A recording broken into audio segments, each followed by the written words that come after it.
장기적인 사고방식에는 강력한 힘이 있다. There is power in long-term thinking. 저소득층에서 중산층으로, 중산층에서 고소득층으로 혹은 고소득층에서 초고소득층으로 성장하기 위해서는 미래지향적으로 생각하고 계획해야 한다. 먼저 장기적인 목표를 세워보라. 사람들은 1년 목표는 원대하게 잡으면서 10년 목표는 너무 낮게 세우는 경향이 있다. 물론 장기적인 목표가 있는 것만으로도 끝까지 해낼 수 있는 끈기를 얻을 수 있다. 그 중에서도 일찍 자신의 목표를 이룬 사람들은 힘든 시기를 끈기 있게 버텨낸 사람들이다. 이를 위해서는 무슨 수를 써서라도 반드시 해내겠다는 마음가짐이 필요하다. 먼 미래를 내다보는 장기적인 사고방식에는 강력한 힘이 있다. 장기적인 관점으로 생각하는 습관을 기르면 당신도 분명 부자가 될 수 있다. 보통 사람들은 계획한 대로 잘 진행이 되지 않거나 예상치 못한 시련이 찾아오면 심한 압박감에 쉽게 포기하고 만다. 지금 당장의 안락함을 중요시하기 때문에 삶이 힘겨울 때 끈기를 발휘하지 못한다. 하지만 백만장자는 어떤 어려움이 닥쳐와도 자신의 한계를 뛰어넘어 조금씩 나아간다. 그들은 자신이 세운 목표를 이루기 위해서라면 무슨 일이든 할 준비가 되어 있다.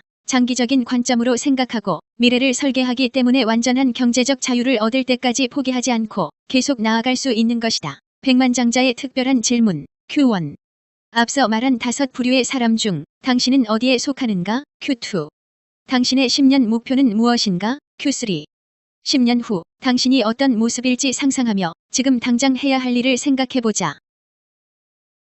당신이 하는 말이 곧 당신의 미래다. 나는 당신이 하는 이야기를 단 몇 분만 들어도 당신이 현재 어떤 방향으로 나아가고 있는지 파악할 수 있다. 말에는 진심과 생각이 드러나기 때문이다. 당신은 사람들을 만날 때 어떤 이야기를 주로 하는가? 당신이 하는 말은 배의 방향키와 같다. 당신이 내뱉는 말은 당신의 삶이 어떤 방향으로 나아갈지를 결정한다. 백만장자는 항상 아이디어에 대해 이야기하고 잡다한 주제나 특히 타인에 대해서는 입에 올리지 않는다. 반면 보통 사람들은 남에 대해 이야기하는 것을 좋아하고 일상에서 벌어지는 잡다한 일들을 자주 대화 주제로 삼는다. 백만장자 의부를 부르는 말 습관. 더 시크릿 앞에 트랙팅 웰스. 한 사업가의 사무실에서 이런 글귀가 적힌 현판을 본 적이 있다. 대인배는 아이디어에 대해 이야기하고 범인은 잡다한 이야기를 하며 소인배는 남에 대해 말하기 좋아한다. 다시 한번 새겨볼 만한 글이다. 대인배는 아이디어에 대해 이야기하고 범인은 잡다한 이야기를 하며 소인배는 남에 대해 말하기 좋아한다. 당신은 어떤 이야기를 즐겨 하는가? 아이디어인가? 잡다한 이야기인가? 남들에 대해 이러쿵저러쿵 말하는 것인가? 이 격언을 좀 더 깊이 살펴보면 성공한 사람들이 지닌 비밀을 엿볼 수 있다. 백만장자 중 대다수가 창의적인 사람들이다. 이들은 항상 새로운 아이디어에 대해 생각한다. 프로젝트를 진행할 때도 다양한 선택지를 살피고 여러 가능성을 고려한다. 성공하고 싶다면 지속적으로 자신의 생각을 확장해야 한다. 모든 것이 빠르게 변화하는 세상에서 새로운 방식과 아이디어를 고민하는 것은 당연한 일이다. 백만장자들은 항상 아이디어에 대해 고민하고 이야기한다. 그리고 이를 기반으로 대단한 일을 해낸다. 반면 보통 사람들은 잡다한 이야기를 하고 타인이 대단한 일을 해내는 과정을 그저 지켜본다. 타인의 삶에 쉽게 현혹되는 이유. 더 리전이 유 에리에질리 임프레스드 위스 어더즈. 백만장자는 자동차 회사를 소유한 사람이다. 스포츠 팀을 운영하기도 한다. 백만장자는 영화와 TV 프로그램을 제작한다. 백만장자는 음악을 만든다. 백만장자는 자신만의 휴가지를 소유하고 있다. 대부분의 사람들은 자동차, 스포츠, 엔터테인먼트, 음악, 휴가 등 백만장자의 아이디어에서 탄생한 것들에 대해 이야기한다. 그리고 백만장자의 아이디어로 만들어진 상품과 서비스에 돈을 쓴다. 엔터테인먼트 사업에 대해 조금 더 자세히 살펴보자. 보통 사람들은 할리우드 스타의 열성 팬인 경우가 많다. 이들은 스타들의 각종 가십을 즐긴다. 누가 무엇을 했는지 듣거나 보고 싶어 안달한다. 그래서 카메라를 든 파파라치가 스타들의 곁을 하이에나처럼 맴돈다. 엔터테인먼트가 무용하다는 것은 아니다. 나름의 역할이 있지만 여기에는 균형이 필요하다. 물론 백만장자도 엔터테인먼트를 즐긴다. 하지만 이에 관련한 이야기를 하는데 시간을 낭비하지는 않는다. 사람들이 엔터테인먼트에 깊이 빠져드는 이유는 화려한 명성과 부에 쉽게 현혹되기 때문이다. 백만장자는 스타라고 불리는 사람들의 피상적이고 화려한 겉모습에 쉽게 빠져들지 않는다. 이들은 명성보다 부를 선택한다. 타인의 삶에 쉽게 매료되는 사람은 자신이 진정으로 무엇을 원하는지 잘 모르고 내면의 불안감이 높은 경향이 있다. 백만장자는 자신이 어떤 사람이고 원하는 것이 무엇인지 잘 알고 있다. 이를 명확하게 깨달을 때 마음의 안정과 성공을 거머쥘 수 있다. 아이디어는 미래를 위한 최고의 자산. Ideas are the most valuable asset for your future. 경제적으로 빈곤한 이유는 정서적으로 빈곤하기 때문일 때가 많다. 타인과 좋은 관계를 맺을 수 없는 사람은 부자가 될 수 없다. 뒤에서 험담하는 것은 어리석고 무지한 행동이다. 매사 타인에 대해 부정적으로 말하는 사람은 정서적, 재정적 대가를 치르게 된다. 백만장자는 타인을 존중한다.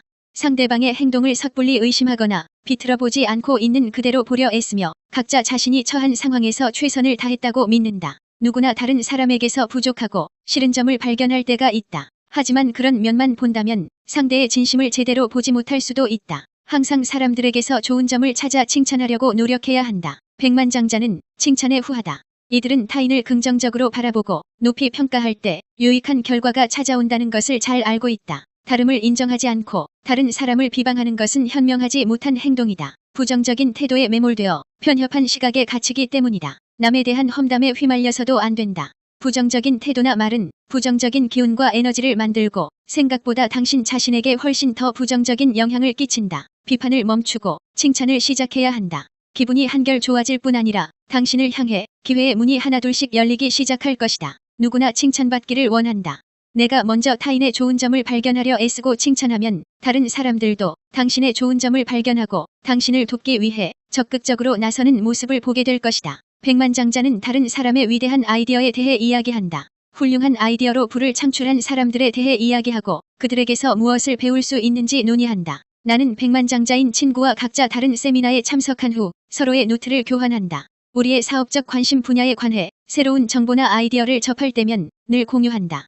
우리가 타인에 대해 말할 때는 이들의 아이디어와 이 아이디어를 어떻게 비즈니스에 적용했는지, 어떤 성과를 창출했는지에 관한 것이다. 백만장자가 잡다한 이야기나 타인을 입에 올릴 때는 결국 아이디어에 대한 이야기를 할 때뿐이다. 백만장자들은 왜 아이디어에 대해 이야기를 나누는 것일까? 돈을 벌기 위해서는 아이디어가 필요하다는 것을 잘 알고 있기 때문이다. 보통 사람들은 돈을 벌려면 우선 돈이 있어야 한다고 생각한다. 그러나 백만장자는 진실을 알고 있다. 좋은 아이디어가 이들이 바라는 돈을 불러온다는 사실 말이다. 아이디어는 세상에서 가장 귀중한 자산이다. 위대한 아이디어를 가진 사람이 결국 위대한 부를 달성한다. 지금 당신이 보고 있는 모든 것은 사실 누군가의 아이디어에서 시작되었다. 부자가 되고 싶다면 새로운 아이디어에 대해 고민하고 생각하는 시간을 늘려야 한다. 그리고 좋은 아이디어가 떠올랐다면 성공한 사람들과 논의하는 것이 좋다. 아주 중요한 이야기다. 성공을 경험하지 못한 사람과 당신의 아이디어를 논의해서는 안 된다. 이들은 당신의 아이디어를 묵살하고 당신의 의욕을 꺾으려고 할 것이다. 백만장자는 다른 백만장자들과 아이디어를 이야기한다.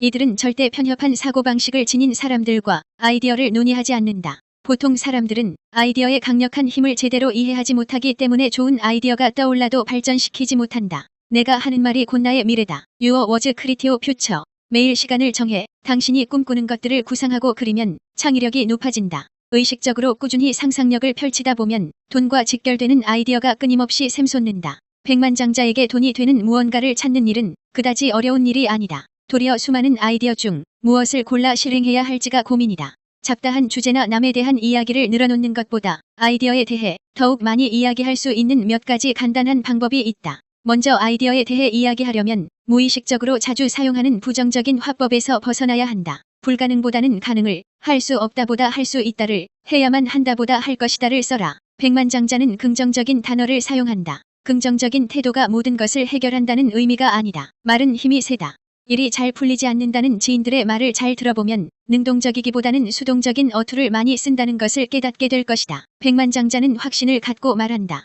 이들은 아이디어를 실현할 수 있다고 믿으며 실제로 그것을 해낸다. 주변의 가십거리나 다른 사람에 대해 자주 불만을 토로하는 사람이 있으면 한번 자세히 관찰해보자. 나는 불평을 하면 할수록 불만스러운 일이 더욱 많이 생긴다고 믿는다. 지불해야 할 고지서와 빚이 많다고 투덜대면 빚이 더 늘어나는 시기다. 사람들이 당신을 부당하게 대한다고 불평할수록 점점 더 당신을 그렇게 대하는 사람이 많아질 것이다. 지금 하고 있는 일에 대해 자꾸 부정적인 생각을 한다면 점점 더 그 일을 하고 싶지 않을 것이다. 다시 말해 그 일을 그만두거나 환경을 개선할 의지도 없이 주어진 상황에 그저 불만만 토로하는 것만큼 어리석은 짓은 없다. 백만장자는 투덜대지 않는다. 내가 알고 지내는 수많은 부자들 가운데 어느 누구도 불평만 늘어놓는 사람을 본 적이 없다. 당신이 하는 말에는 진심과 생각이 깃들어 있다. 아닌 척 숨기려 해도 금방 드러나고 만다. 별일 아닌 일에도 부정적인 생각이 이어진다면 자신이 하는 말을 주의 깊게 살펴보자. 마음과 머리에 어떤 생각이 가득한지 깨닫게 될 것이다.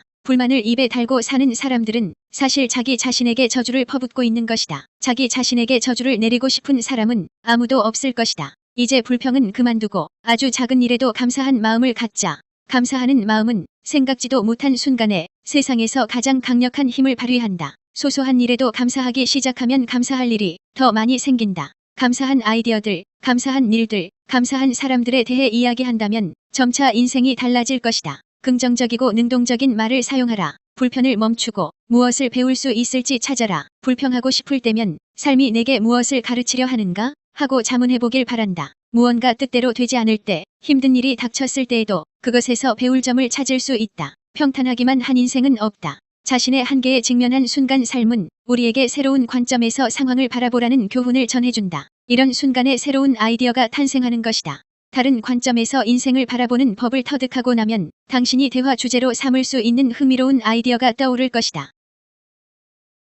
백만장자의 특별한 질문 Q1. 최근에 사람들과 나눈 대화의 주제는 무엇이었는가? Q2. 새로운 아이디어를 기록해보자. Q3. 오늘 감사했던 사람이나 일이 있다면 적어보자. 변화란 좋은 결과를 가져올 수도 나쁜 결과를 가져올 수도 있다. 중요한 것은 변화가 긍정적인 영향을 끼칠지 부정적인 영향을 끼칠지 처음에는 알 수 없다는 점이다. 긍정적인 변화라면 문제될 것은 없다. 긍정적인 변화를 원치 않는 사람은 없다. 다만 문제는 변화 자체가 나쁘다고 지레짐작하고 피하려 하는 것이다. 백만장자는 긍정적이든 부정적이든 변화 자체가 삶에 좋은 영향을 주리라 믿는다. 성공하게 구루인 니도 쿠베인 니도 커비는 이렇게 말했다. 소심한 사람들에게 변화는 두려운 것이다. 현재에 안주하는 사람들에게 변화는 위협적인 것이다. 그러나 진정한 자신감에 차 있는 사람들에게 변화란 곧 기회다. 변화를 수용하는 법을 배워라. Learn to embrace change. 당신은 변화를, 특히 예상치 못한 변화를 잘 받아들이는 편인가? 백만장자가 되고 싶다면 변화에 유연하게 대처하는 법을 배워야 한다. 백만장자는 변화가 성장을 향한 기회를 가져온다는 것을 잘 알기 때문에 이를 적극 수용한다. 내면이 불안정한 사람은 시작도 해보기 전에 변화를 거부한다. 익숙한 일이나 일상에 작은 변화가 생기는 것만으로도 지금까지 쌓아온 것들을 잃어버릴 수 있다는 불안감이 커지기 때문이다. 반면 자신감에 차 있는 사람은 변화를 반갑게 받아들인다. 변화를 적극 수용하는 백만장자는 자신감이 넘치는 사람들이다. 자신감은 준비와 노력을 통해 얻어진다. 또한 자신감은 자기 자신에게 최선을 다할 때 채워진다. 다시 말해 자신의 능력을 스스로에게 증명하는 것이며 어떤 일이 닥쳐도 잘 헤쳐나갈 수 있다고 자기 자신을 믿는 것이다. 선택할 것인가 vs 바랄 것인가. 초이세부즈 위시. 백만장자는 부자가 되는 것을 선택했다. 보통 사람들은 부자가 되길 바란다. 선택과 바람에는 큰 차이가 있다. 선택이란 자신이 해낼 수 있다는 믿음이 있을 때 행하는 것이다. 바람은 할 수 있을지 없을지 불확실한 의심에서 탄생한다. 의심은 두려움의 또 다른 말이다. 보통 사람들은 부자가 될 수 없을 거라는, 되지 못할 거라는 두려움을 갖고 있다. 이는 앞서 말한 돈에 대한 인식의 차이와도 같은 맥락이다. 부자는 세상 모든 이들이 누릴 만한 부가 존재한다고 믿지만 가난한 사람들은 부는 한정적이며 늘 불공평하게 주어지고 부족한 것이라고 생각한다. 당신의 내면에는 무엇이 자리하고 있는가? 할 수 있다는 믿음인가? 할 수 없다는 두려움인가? 변화 앞에서 당신의 민낯이 드러난다. 직장에서 늘 하던 업무 방식을 바꿔야 한다거나 갑작스러운 실직으로 다른 일을 찾아야 한다거나 살아가면서 예상치 못한 순간에 변화의 기점에 서는 순간이 온다. 그럴 때 제일 먼저 느끼는 감정이 분노라면 당신의 내면에 분노가 깊게 자리하고 있다는 의미다. 걱정이 앞선다면 당신이 두려움에 떨고 있다는 뜻이다. 작은 변화든 큰 변화든 직면한 순간 불안과 불만이 차오른다면 당신의 내면에는 감사할 줄 아는 마음이 없다는 증거다. 백만장자는 변화 앞에서 불평하거나 걱정하거나 분노하지 않는다. 이들은 제일 먼저 변화가 가져올 기회가 무엇인지 살핀다. 변화 속에서 기회를 찾아라. See the opportunity in change. 대부분의 사람이 변화를 두려워하는 이유는 새로운 변화를 감당할 만큼 스스로가 얼마나 강한지 확신하지 못하기 때문이다. 그리고 그들이 변화에 저항하는 가장 큰 이유는 두려움이다. 자신감을 키우고 변화를 받아들이는 법을 배우면 두려움의 장막에 가려져 있던 변화 속의 기회를 발견할 수 있다. 누군가 이렇게 말했다. 급변하는 세상에서 지식을 끊임없이 구하는 자는 새로운 세상을 물려받지만 지식인은 이미 지나간 세상을 위해 뒤늦게 준비를 마친 자들이다. 변화는 우리가 새롭게 배워야 할 지식이 무엇인지 일깨워준다. 배울수록 우리는 더욱 강해지고 더 높은 자신감을 가질 수 있다. 자신감이 곧 힘이다. 자신감이 충만해야 다가온 기회를 최대한 활용할 준비도 할 수 있다. 기회가 언제 찾아올지는 아무도 모르는 일이다. 보통 사람들은 백만장자에게는 항상 운이 따르고 우연히 적절한 때에 적절한 위치에 있었던 덕분에 기회를 잡았다고 생각한다. 하지만 운만으로는 부자가 될 수 없다. 적절한 순간, 적절한 위치에서 준비된 사람만이 기회를 얻는다. 그렇지 않다면 기회가 눈앞에 있어도 왔다는 것조차 깨닫지 못한다. 이처럼 변화를 받아들이는 법부터 깨우쳐야 인생이 제공하는 기회를 적극 취할 수 있다. 미래는 시대의 변화에 부응하는 사람들의 몫이다. 우리에게 예상치 못한 변화가 발생하는 이유는 우리를 변화시키고 성장시키기 위해서다. 변화의 순간에 그것을 인정하고 빨리 적응할 방법을 찾는 것이 자신감을 높이는 첫걸음이다. 변화를 받아들이고 변화할 것, 이것이 변화의 진정한 목적이다. 인간의 참된 목표는 배우고 성장하는 것이다. 삶은 우리에게 변화라는 과제를 주어 배우고 성장하도록 만든다. 스스로 날아오르는 법을 배워라. Learn to fly. 변화에 저항하는 것은 새끼 독수리가 따뜻하고 안전한 둥지를 떠나지 않으려는 것과 같다. 결국 어미 독수리는 둥지에 깔아둔 자신의 부드러운 솜털을 하나씩 제거해 따뜻하고 안전했던 환경을 바꾸려 들 것이다. 어느새 날카로운 나뭇가지가 새끼 독수리의 몸을 찌르기 시작한다. 엄마, 나한테 도대체 왜 이러는 거예요? 의아해하는 새끼 독수리에게 어미 독수리는 이렇게 답한다. 이제 나는 법을 배워야 할 때니까. 삶은 변화를 통해 당신에게 날아오르는 법을 가르쳐주려 한다. 도대체 나에게 왜 이런 일이 생기는 거지? 라는 생각이 든다면 어미 독수리가 새끼에게 한 말을 떠올리길 바란다. 실제로 도전해보기 전에는 당신이 무엇을 할 수 있을지, 얼마나 성장할 수 있을지 알 수 없다.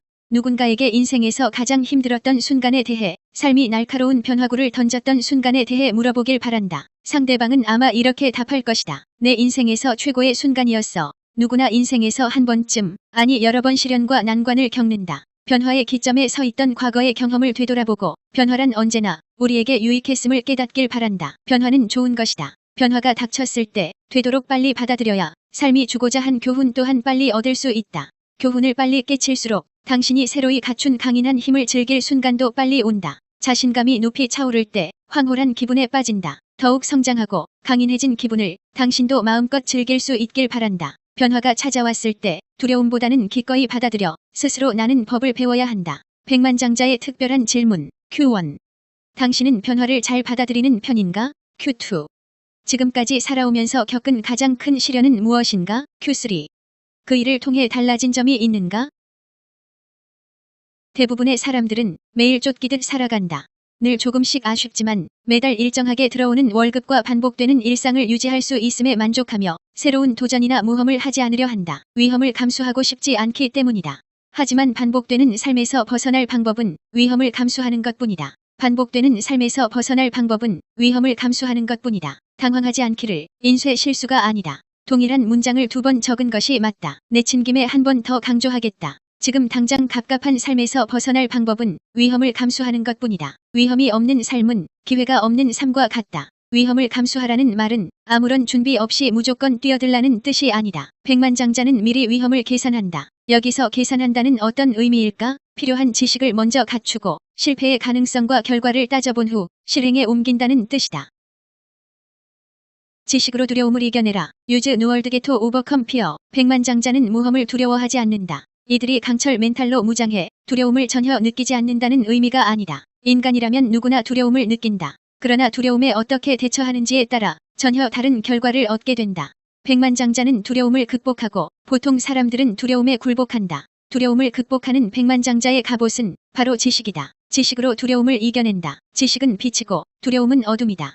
빛이 어둠을 물리치듯 무엇이든 실체를 밝히고 위험에 대처할 방법까지 마련해두면 막연한 두려움은 사라진다. 빛으로 어둠을 물리칠 때 기꺼이 뛰어들 용기도 낼 수 있다. 백만장자는 위험을 감수하기에 앞서 대처하기 위해 필요한 것들을 배우고 실패의 가능성과 결과를 면밀히 따져본다. 백만장자는 마구잡이로 돈을 뿌리고 가만히 앉아 수익이 발생하기만을 바라지 않는다. 백만장자는 위기를 관리하는 법을 연습한다. 나의 멘토인 니도 쿠베인에게서 배운 가장 간단한 위기 관리법이 있다. 그는 위기를 느끼는 순간 다음 3가지 질문을 자기 자신에게 해야 한다고 가르쳤다. 1.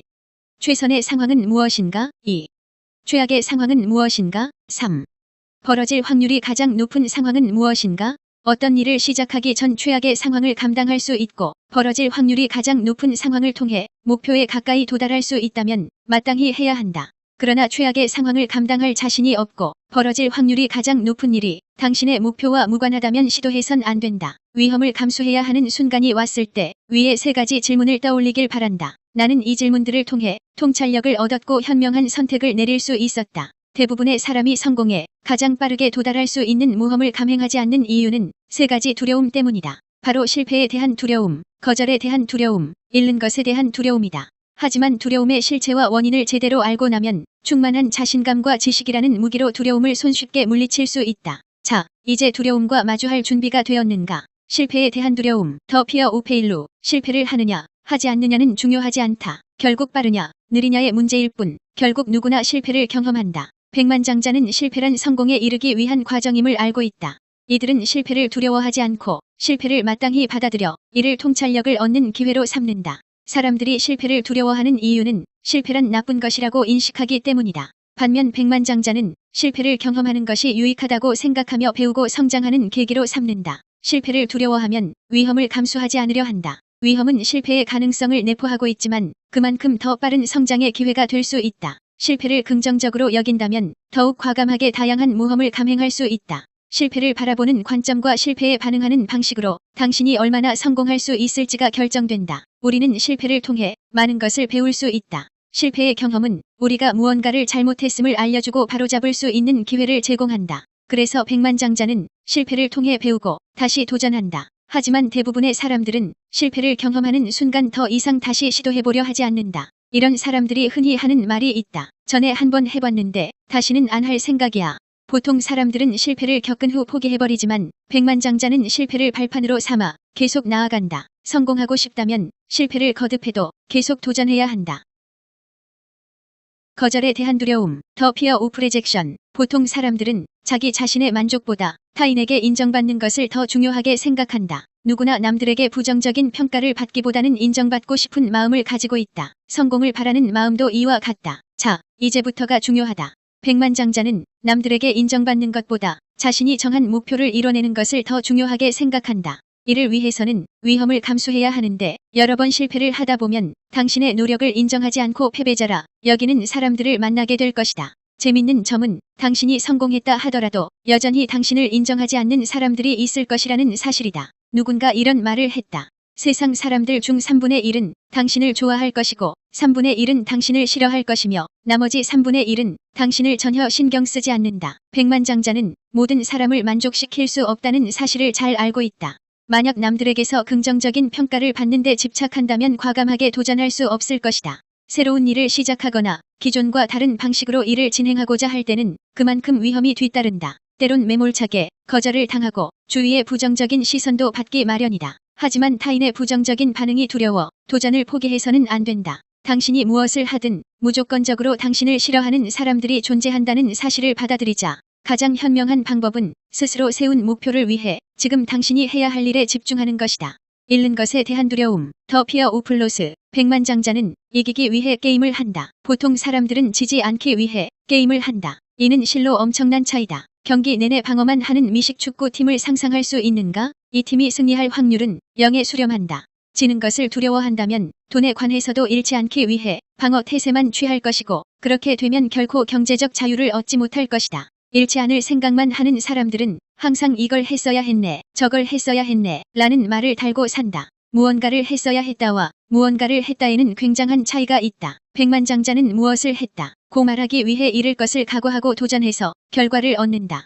하지만 무언가를 했어야 했다 고 말하는 사람들은 백만장자가 이룬 결과만을 보고 자신이 얻지 못한 것을 안타까워할 뿐이다. 위험을 감수할 때 돈을 잃을 수도 있지만 그 현실마저 받아들이고 계속 밀고 나아가야 한다. 실패가 성공의 과정이듯 잃는 것 또한 이기기 위한 과정이다. 대부분의 백만장자가 몇 번이나 돈을 잃어본 적이 있다는 것을 알고 있는가? 머니 게임에서 승리를 거두기 전 한 번 이상 파산한 경험이 있는 백만장자도 여럿이다. 승리하고 싶다면 지는 것에 대한 두려움을 뛰어넘어야 한다. 잃는 것을 두려워하기 때문에 방관자로 남을 수밖에 없는 것이다. 이기고 싶다면 이기겠다는 마음가짐으로 임해야 한다. 잃지 않겠다는 태도로는 잃는 게임밖에 할 수 없다.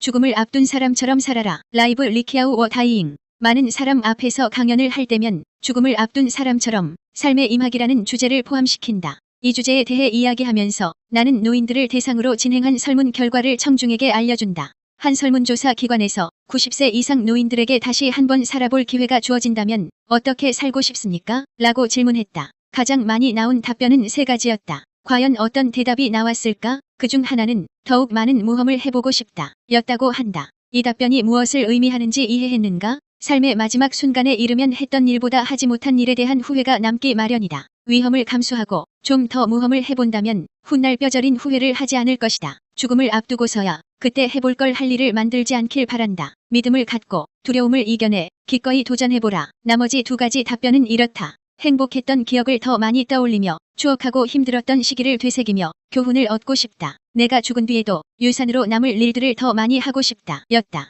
당신이 떠난 뒤에도 세상에 남을 일을 하고 싶다면 기꺼이 위험을 감수해야 한다. 세상에 오래도록 기억되는 사람들은 모험을 감행한 사람들이었다. 3가지 답변을 정리하면 다음과 같다. 더욱 많은 도전을 하고 과거를 성찰하며 오래도록 기억될 일을 하라.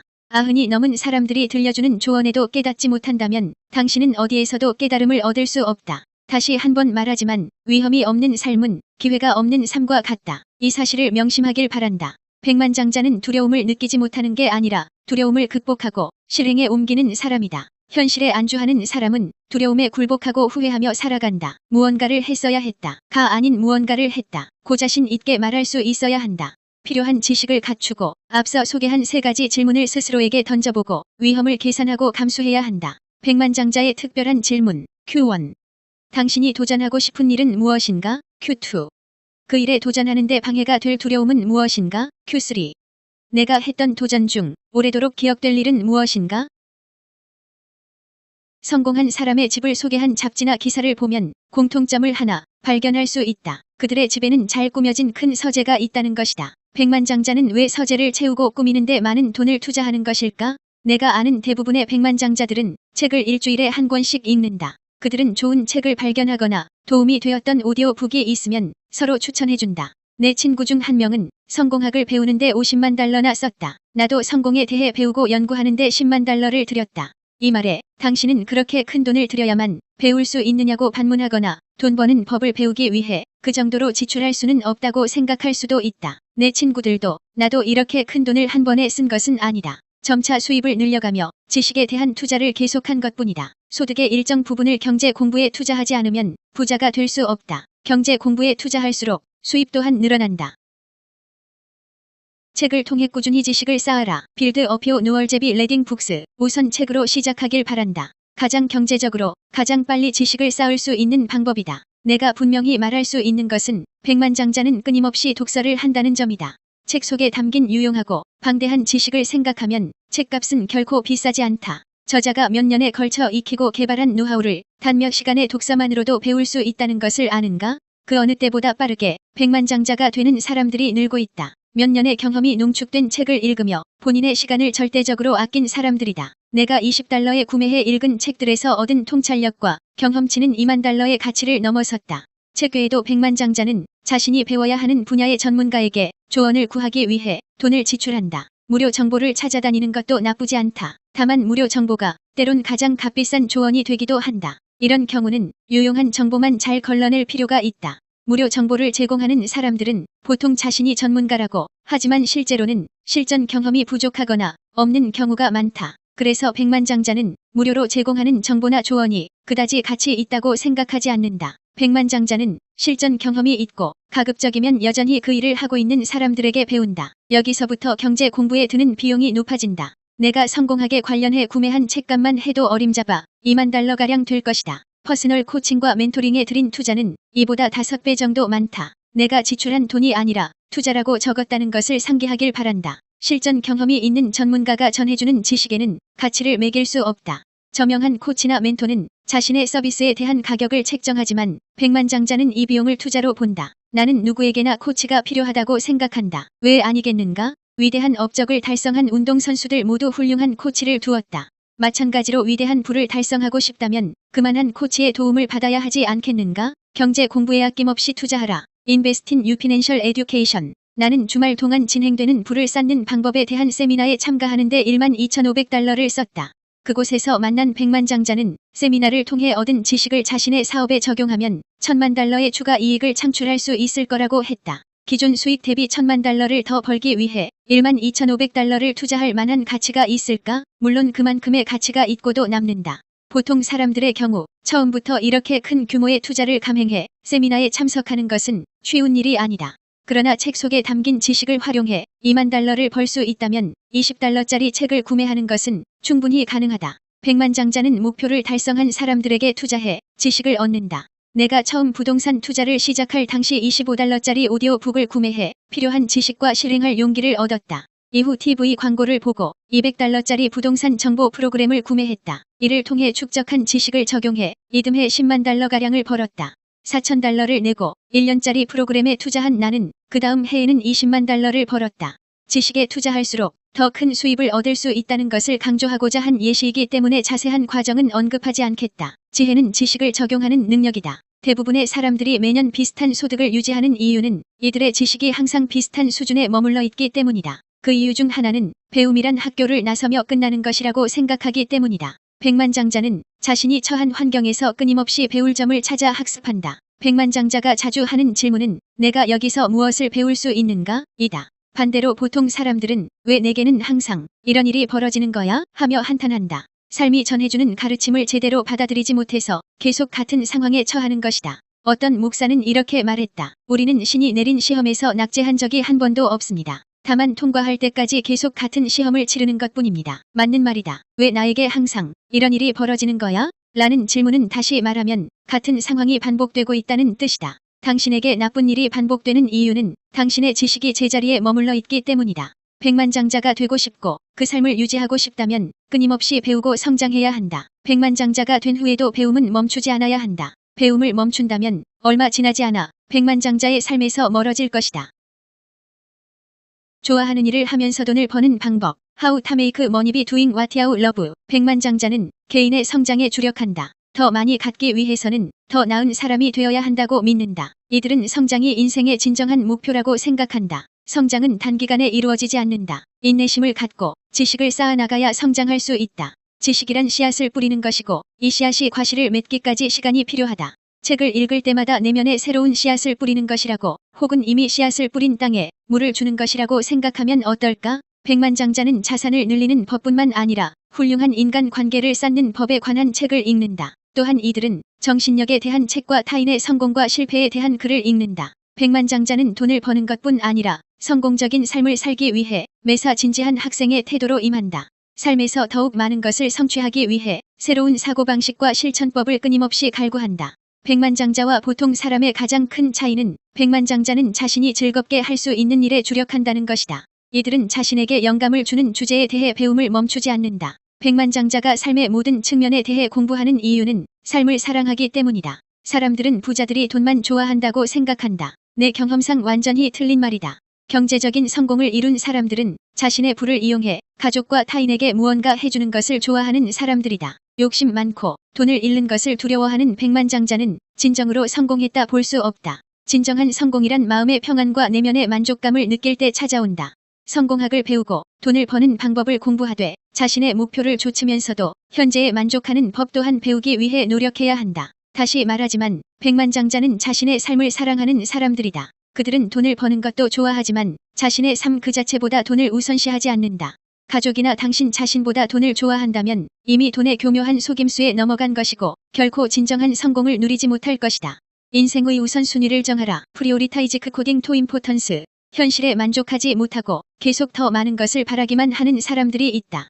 삶의 기준이 자신이 아닌 타인에게 있고 때론 자신이 무엇을 원하는지조차 모르기 때문에 자기 자신에게 만족하는 법을 배우지 않는 한 계속 그렇게 갈망하기만 하며 살 가능성이 높다. 백만장자는 자신이 무엇을 가장 원하는지 정확하게 알고 있다. 나는 그들이 자신에게 진짜 소중한 것이 무엇인지 알고 중요도에 따라 우선순위를 정한 덕분에 성공할 수 있었다고 생각한다. 앞서 배움과 성장에 대한 이야기를 할 때도 밝혔지만 부를 좇는 과정에서 삶의 균형을 잃는 사람들이 있다. 이들은 돈만 밝히고 가족과 건강은 등한시한다. 돈을 벌기 위해 가족과 자신의 건강을 잃어서는 안 된다. 인생에 있어 돈은 중요한 것이지만 가장 소중한 것들을 잃어가면서까지 좇을 만큼 중요하지는 않다. 돈을 버는 방법만이 아니라 한 인간으로서 충만한 삶에 이르는 방법 또한 배워야 한다. 돈이 풍족하다면 좋은 점이 많지만 당신이 사랑하는 사람들과 깊고 의미 있는 관계를 형성할 때 더욱 큰 기쁨이 찾아오고 이 두 가지를 모두 이룰 때 삶은 한결 행복해진다. 자기 자신을 사랑하고 타인을 사랑하며 큰 돈을 벌 수 있는 방법을 함께 배워야 한다. 백만장자의 특별한 질문 Q1. 최근에 읽은 책은 무엇인가? Q2. 당신이 미래를 위해 투자한 배움은 무엇인가? Q3. 당신 인생의 우선순위는 무엇인가? 월급을 받기 위해 일하는 사람들은 사는데 불편하지 않을 정도로 돈을 벌기는 하지만 그 이상의 돈을 벌지는 못한다. 시급, 월급으로 어느 정도의 돈만 버는 사람이 경제적 자유를 누릴 확률은 거의 없다. 백만장자는 월급이 아니라 이익을 얻기 위해 일한다. 월급은 당신이 하는 일에 대한 대가로 받는 돈이다. 여기서 이익이란 무언가를 구매한 후 더 높은 가격으로 되팔 때 생기는 차익을 뜻한다. 그래서 백만장자는 판매업에 종사하는 경우가 많다. 소득을 전적으로 월급에만 의존한다면 벌어들이는 돈은 극도로 한정될 수밖에 없다. 하지만 이익을 만들어내는 법을 깨달으면 당신이 벌 수 있는 돈의 한계는 없다. 1년에 10만 달러 이상을 버는 사람의 90%가 판매업에 종사하고 있다고 한다. 내 예상 또한 그렇다. 주변의 백만장자 친구들과 멘토들 모두 이익을 남기는 일을 업으로 삼고 있다. 이 중 누구도 월급으로 부자가 된 경우는 없었다. 시나몬 오일한 병으로 시작한 첫 사업. 마이 퍼스트 BUSINESSSTARTD 위서 바털 오프 시네몬 오일.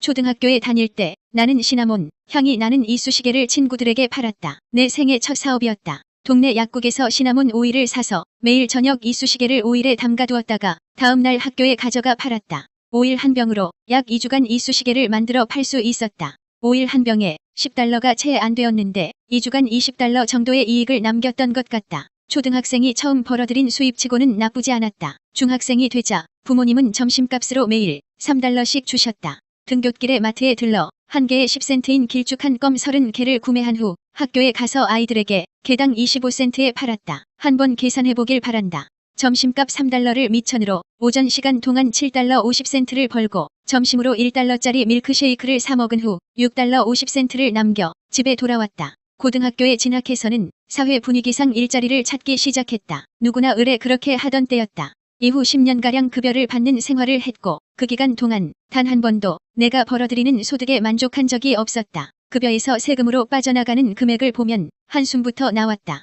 때때로 물건을 사고 되팔아 부수입을 올리기도 했으나 급여를 받으며 살던 10년간의 내 삶은 전적으로 급여에 얽매여 있었다. 수익뿐만 아니라 부에 관한 사고방식도 갇혀 있었다. 월급쟁이가 사업에 눈뜨다. How to start making good money. 고등학교를 졸업한 후 나는 골프를 배우기 시작했다. 그리고 용돈 벌이 삼아 친구 한 명과 골프장을 돌며 물에 빠진 골프공을 건져다가 중고 골프용품 가게에 팔았다.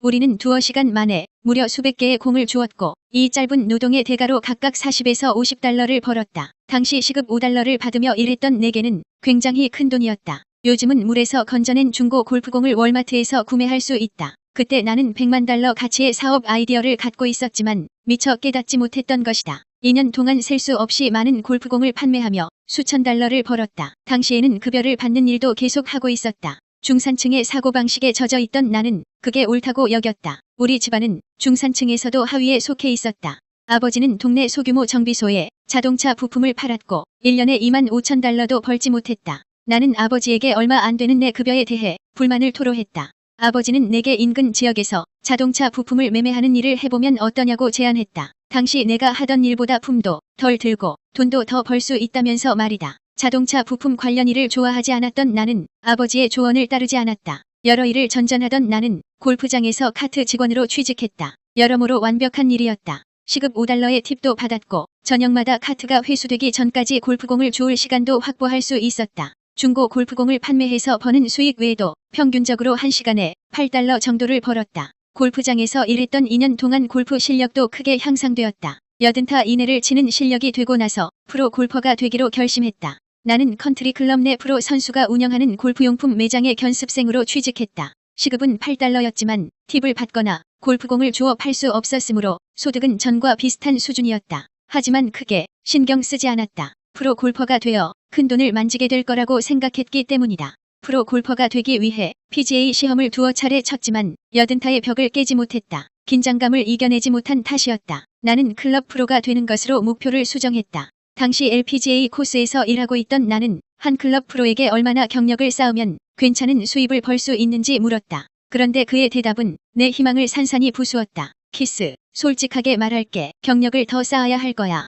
좀 더 높은 자리에 올라가려면 적어도 5에서 6년은 있어야 해. 그 이야기를 듣는 순간 눈앞이 아찔해졌다. 소득을 높이려고 5에서 6년이나 기다릴 생각은 전혀 없었다. 다시 나는 아버지에게 투덜거렸다. 이번에 아버지는 내 구미가 당길 만한 제안을 했다. 차량 에어컨에 들어가는 프레온, 가스를 판매하는 일이었다. 위기의 순간에 찾아온 새로운 사업 기회, 터닝 크리지진토 비즈니스 포투니티스. 당시 정부에서 프레온 가스에 과중한 세금을 매겨 프레온 가스 가격이 말도 안 되게 치솟고 있었다. 아버지는 프레온 가스 한 통당 180달러에 구매해 200에서 210달러 선으로 되팔면 될 것 같다고 말했다. 아버지의 판단이 옳았다. 시험 삼아 몇 통 구매한 프레온 가스가 순식간에 다 팔렸다. 몇 주 후 소매점에서 판매되는 프레온 가스는 한 통에 250달러였지만 나는 도매로 200달러에 사서 팔 수 있었다. 프레온 가스 2통을 판매하고 몇 시간 만에 100달러를 벌어들인 후 바닷가에 가서 놀았다. 한 번에 10통씩 구매하던 고객이 있었던 터라 몇 주에 한 번씩 이 고객이 주문을 하면 나는 하루에 500달러를 버는 셈이었고 그 주는 장사를 접고 실컷 놀았다. 지금 생각해보면 당시에 나는 너무 어리석었다. 내가 어리석었다고 말한 데에는 두 가지 이유가 있다. 첫째, 놀지 않았다면 훨씬 큰 돈을 벌 수 있었을 것이다. 둘째, 이런 호황기가 계속되리란 착각에 빠져 있었기 때문이다. 얼마 지나지 않아 좋은 시절은 끝이 났다. 몇 달 후 프레온 가스 한 통에 500달러까지 뛰었다. 재고를 쌓아두었던 대기업만이 프레온 가스를 유통할 수 있었다. 당연하게도 대기업에서는 도매로 물건을 넘기지 않았다. 그 무렵 운명처럼 한 경매 행사에 들를 기회가 생겼다. 그곳에서는 굉장히 다양한 물건이 믿을 수 없을 정도로 싼 가격에 거래되고 있었다. 특히 가구는 정말 저렴한 가격에 구매할 수 있었다. 나는 경매 행사가 벌어지는 곳을 찾아다니며 물건을 사서 벼룩시장에 되파는 사업을 시작했다. 매주 경매에 참여하다 보니 중고 가구점을 운영하는 한 남자를 알게 되었다. 그는 좋은 트럭을 몇 대나 보유하고 있었고 보트도 있었으며 넓은 대지 위에 지어진 큰 집에서 살고 있었다. 사실 그는 중산층에서 조금 상위에 속한 정도의 경제력이었지만 무척 부유해 보였다. 그의 성공한 모습을 눈여겨본 후 중고 가구점을 시작해야겠다고 생각했고 곧바로 가구점을 열었다. 그때까지만 해도 연수입이 2만 달러를 넘지 못하는 수준이었다. 중고 가구점을 연 후 수입이 3배나 껑충 뛰었다. 첫 해에만 5만 달러 이상의 수입을 거두었다. 가구점을 시작한 이듬해에 결혼도 했다. 부동산 투자로 백만장자가 되다. Become a millionaire by investing in real estate. 하루는 운전을 하고 가다 창문에 점포 폐업을 내건 소규모 가구점을 보게 되었다. 당신의 가게보다 훨씬 좋은 위치에 자리하고 있던 터라 나는 곧장 가구점에 들어가 임대가 가능한지 문의했다. 가구점 사장에게서 다음 달은 되어야 들어올 수 있다는 답변을 받았다. 다행히 임대 계약에 대해 물어볼 건물주가 그 건물 옆에 살고 있었다. 나는 곧장 옆 건물로 가 건물주를 만났다. 무척 비쌀 거라는 예상과 달리 지금 내는 월세보다 겨우 100달러 비싼 임대료를 확인하고는 뛸 듯이 기뻤다. 아내에게 제일 먼저 전화해 가게를 옮길 것이라는 소식을 알렸다. 원래는 기존처럼 고급 중고 가구 판매점을 하려고 했으나 점포 폐업을 내건 가구점 주인과 이야기를 나누던 중 그가 우리보다 훨씬 많은 돈을 벌었다는 것을 깨닫고는 방향을 틀었다. 그처럼 침실 가구와 1인용 침대, 소파 겸용 베드를 판매하기로 결심했다. 새로운 장소에서 새로운 사업을 시작한 첫 해 수입이 7만 달러였다. 새 사업장을 운영할 당시 소파 겸용 베드 프레임을 구매하던 거래처 사장과 친분을 쌓았다. 그는 소파 관련 가구 매장을 2곳이나 운영하고 있었고 사업도 꽤 잘 되는 것 같았다. 그의 매장을 모두 둘러본 아내는 침실 가구나 1인용 침대는 접어두고 소파 겸용 베드에만 주력하는 것이 좋겠다고 했다. 처음에는 아내의 의견에 반대했지만 한 달쯤 지난 후 한번 도전해보기로 결심했다. 침실 가구 세트 하나, 1인용 침대 하나가 팔릴 때 소파 겸용 베드는 10개나 팔렸기 때문이다. 결과가 어땠는지 아는가? 소파 겸용 베드라는 틈새 시장을 공략해 수입이 또 한 번 크게 늘었다. 그해 나는 약 10만 달러의 수입을 거두었다. 이후에도 여러 사연이 있지만 결과적으로 우리 부부가 부동산 투자를 시작했다는 것으로 간략하게 설명하고자 한다. 우리는 2에서 3년 만에 부동산 7채를 매입해 순자산 100만 달러를 달성했다. 골프장에서 월급쟁이 생활을 계속했다면 시급 12달러에서 세금을 떼고 2만 달러가 안 되는 연수입으로 생활해야 했을 것이다. 월급은 서서히 오른다. 하지만 이익을 위해 일하면 단기간 내 극적으로 수입을 늘릴 수 있다. 월급을 받지 않은 지는 10년 가까이 되었고 앞으로도 월급을 받으며 생활하고 싶은 마음은 전혀 없다. 백만장자가 되고 싶다면 이익을 내기 위해 일하는 법을 터득해야 한다. 백만장자의 특별한 질문. Q1. 현재 당신의 연수입은 얼마인가? Q2. 당신이 이제까지 어떻게 수익을 높여왔는지 생각해보자. Q3. 당신이 만약 수익을 높이기 위해 새로운 일에 도전한다면 무엇을 할 수 있을지 생각해보자. 어느 날 점심거리를 사려고 샌드위치 가게에 들렀다. 19살 정도 되어 보이는 남학생이 주문을 받았다. 내가 주문한 샌드위치 가격은 $5가 안 되었다. 그렇지만 나는 학생에게 $10를 내밀었다.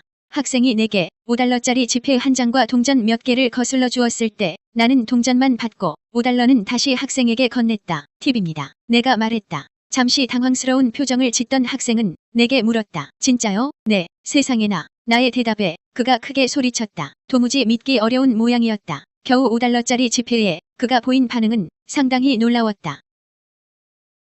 돈으로부터 진정한 자유를 얻는 법. 메이크 셔에모니 네버 컨트롤즈 유. 일주일쯤 지난 후 다시 샌드위치 가게에 방문했다. 이번에는 나이가 좀 있는 여성 종업원이 있었다. 내가 주문한 샌드위치 가격은 $8 정도였고 나는 종업원에게 $20 지폐를 건넸다. 그녀가 거스름돈을 내밀자 나는 몇 달러만 챙기고 $10를 그녀의 손에 쥐어주었다. 여기요, 받으세요. 그녀는 놀란 눈으로 이렇게 물었다. 진심이세요? 그럼요. 신의 축복이 늘 함께하길 바라요. 할렐루야. 하느님 감사합니다. 그녀는 큰 소리로 외쳤다. 그녀의 행복한 얼굴을 본 뒤에 가게 문을 나서는 내 얼굴에도 미소가 떠올랐다. $5나 $10로 무엇을 산다 해도 두 사람을 보며 내가 느낀 행복만큼 나를 기쁘게 하지는 못했을 것이다. 무언가를 나누고 베푸는 행위는 항상 기쁘고 즐거운 일이다. 나는 전혀 모르는 낯선 사람들에게 돈을 나누어 준 적이 수없이 많다. 물론 앞으로도 이러한 베풀물 계속할 생각이다. 한 영성 지도자는 한 가지 시험을 통해 당신이 돈을 소유하고 있는지 반대로 돈이 당신을 통제하고 있는지를 알아볼 수 있다고 했다. 바로 내 것을 타인에게 내어주는 것이다. 기꺼이 그럴 수 있다면 당신이 돈을 소유하고 통제하고 있다고 볼 수 있다. 만약 그럴 수 없다면 돈이 당신을 소유한 것에 가깝다.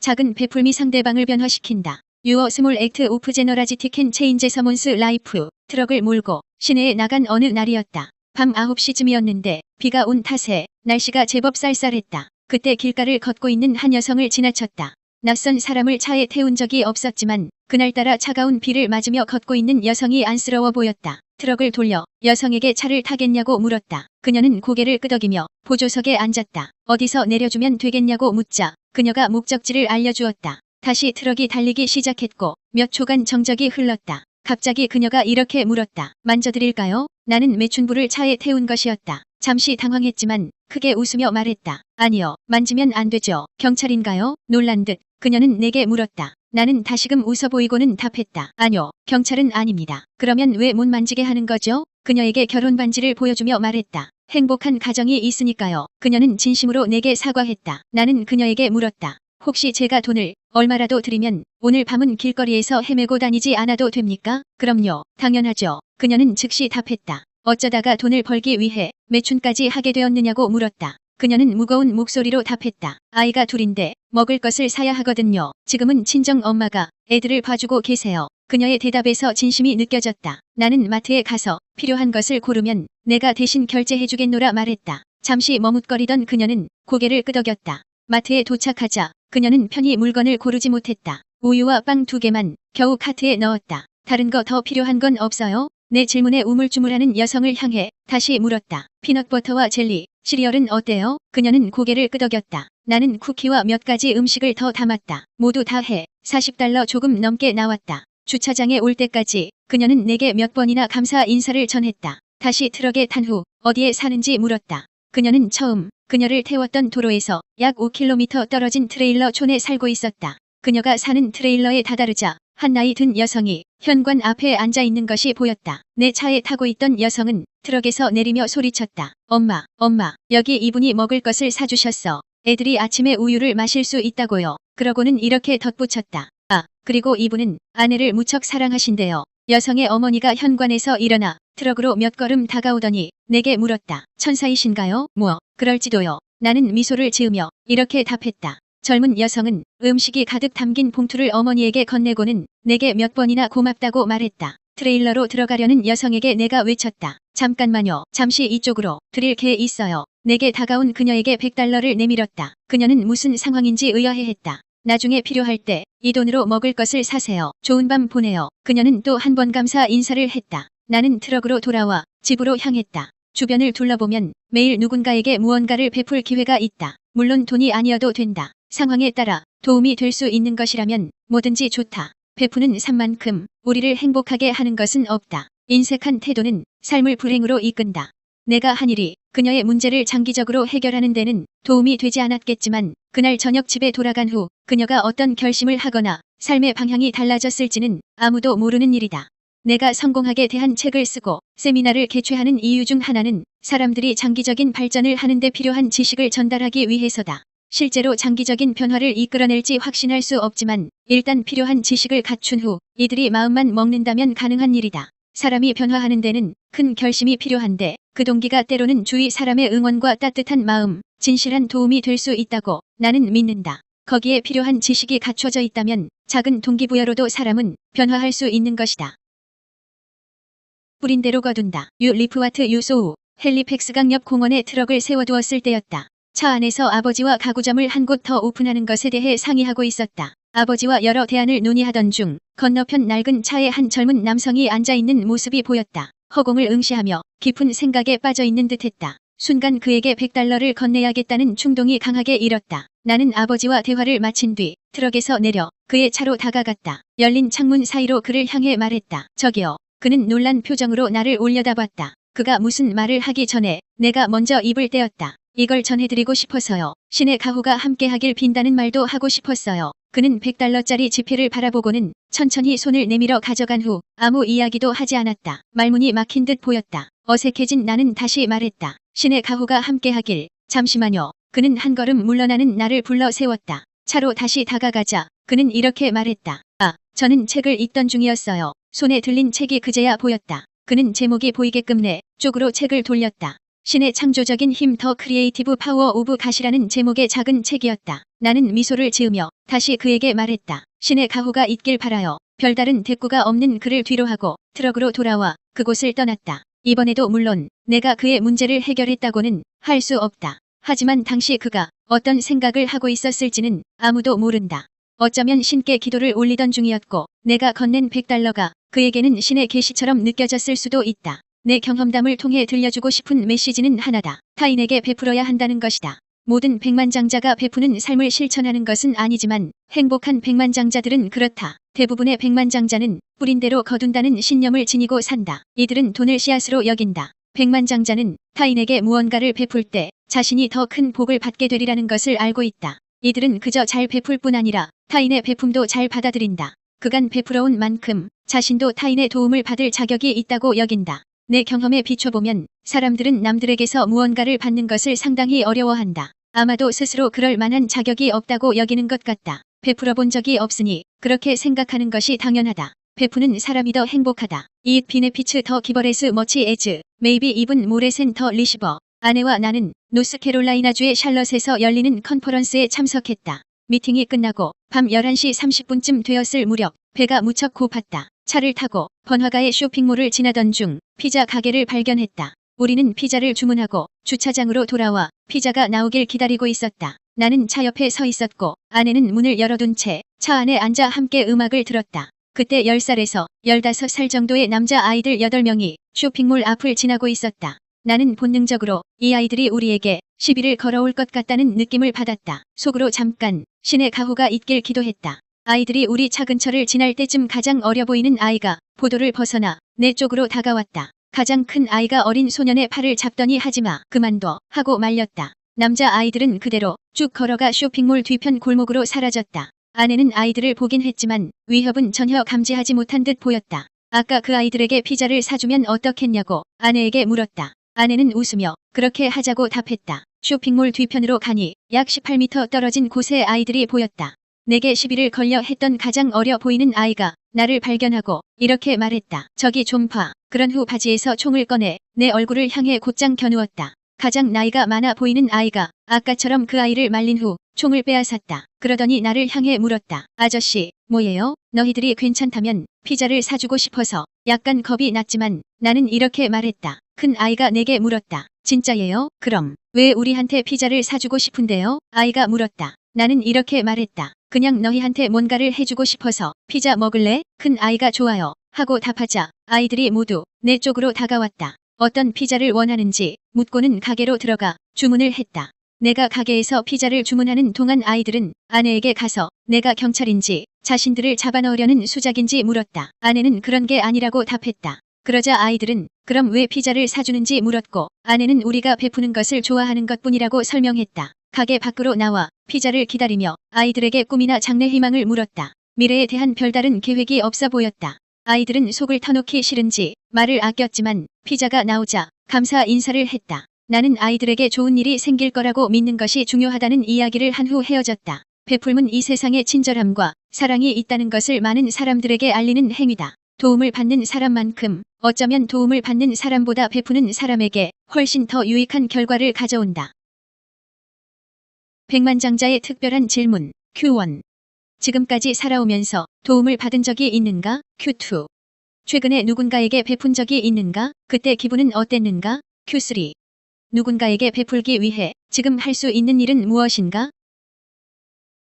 돈을 물고기라고 생각해보자. 만약 어부에게 낚싯대가 2개라면 물고기를 더 많이 잡을 수 있지 않을까? 당연한 소리다. 물고기를 잡을 확률이 높아진다. 그렇다면 낚싯대가 5개라면? 물에 들이운 낚싯대가 많을수록 물고기를 잡을 확률은 물론 잡을 수 있는 물고기의 수도 많아진다. 돈도 마찬가지다. 수입원을 다양하게 개발한다면 백만장자가 될 확률도 높아진다.